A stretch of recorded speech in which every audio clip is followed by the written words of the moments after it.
Hi there. For those of you that don't know me, my name's Priya and I am a partner at Architecture and Company, the specialist dental accountants. We're a firm of chartered accountants and myself and the senior partner just look after dentists. So I want to get straight into this video today and I'm going to talk to you about superannuation, which is probably the most common question I get asked. I have to add, I'm not a pensions advisor, but obviously we come across superannuation and things that impact dentists all the time. So if you are planning any changes to your pension, please do ensure that you take specialist advice first. But probably the most common question I get asked is, should I opt out of the pension scheme? Is it a good scheme? Should I just save the money and put it into a personal pension instead? So what I want to do today is to try and keep it brief, but to try and break down for you how the superannuation scheme works, what you get, and what kind of scheme it is. So just to start by saying, the NHS superannuation scheme is a defined benefit scheme. So you can basically have two different types of pensions. You can have defined benefit and defined contribution. A defined contribution is where, as the name suggests, it is the contribution that is defined. So a personal pension, a SIP, you decide how much you want to put in, and that's the amount that you put in. It goes into a pension pot, it is invested, it hopefully grows, and that is your pension fund by the time you get to retirement. With a defined benefit scheme, it doesn't matter what you're paying in because it is not the contribution that is defined, it is the benefit that is defined. So when you pay into the superannuation scheme, you know right then how much you're going to be getting out as a pension. Now, before I start my little explanation, I just want to break down a little bit of jargon for you. So I'm going to use the term NPE, and your NPE is just your net pensionable earnings. For associates, it's very easy to work out. It's literally the number of UDAs you do multiplied by your UDA rate, £12 or whatever it may be. The whole 43.9% thing, that doesn't come into it for associates. For principals, it does.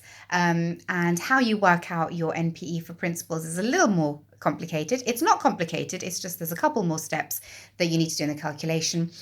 So I won't talk about that, but it's going to be for principals at least the number of UDAs you do at your UDA rate.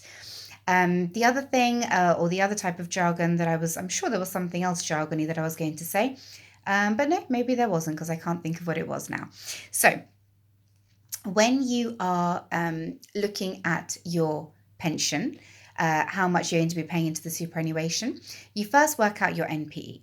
Then, based on your NPE, the NHS is going to deduct superannuation from you based on which tier you fall into. And that goes from 5% all the way up to 14.5%. So if your NPE is below about 14,500, it's going to be 5%. And then it's staged or staggered. And then once you get above about 111,000 NPE, it's going to be 14.5%. Now, the amount that you're going to get out, or the amount that is going to go into your pension pot, is 1.85% of your NPE.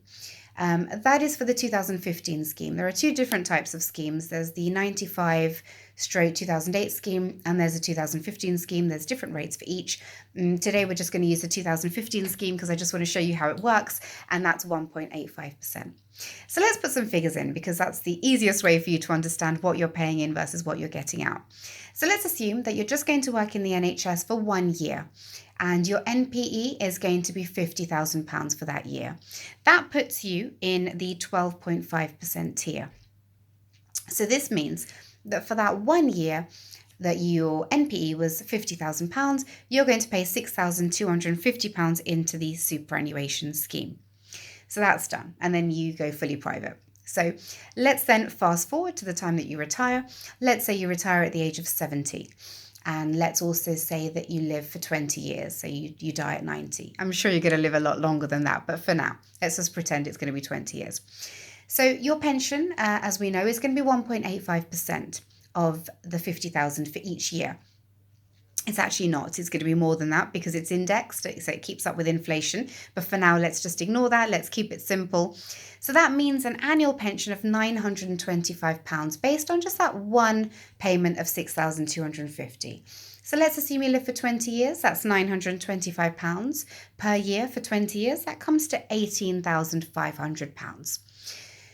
So for paying £6,250 once, you're actually getting £18,500. That's almost 3 times what you've paid in. That's massive. This is where the subsidy comes in, because your £6,250 could not have grown so much that it gives you an annual pension worth that much. It's actually going to be more than the 18,000 probably, because you're going to live longer than 20 years. Also, I've ignored things like the tax-free cash. I've ignored things like indexation. I've ignored things like the spousal pension you get if something happens to you and you have a living spouse. So many things. This just gives you a flavor for how heavily subsidized it is. So when people say, should I opt out? The answer in most cases is going to be no, I don't think you should. But I have to say, as I said, I'm not a pensions advisor. I can't tell you what to do.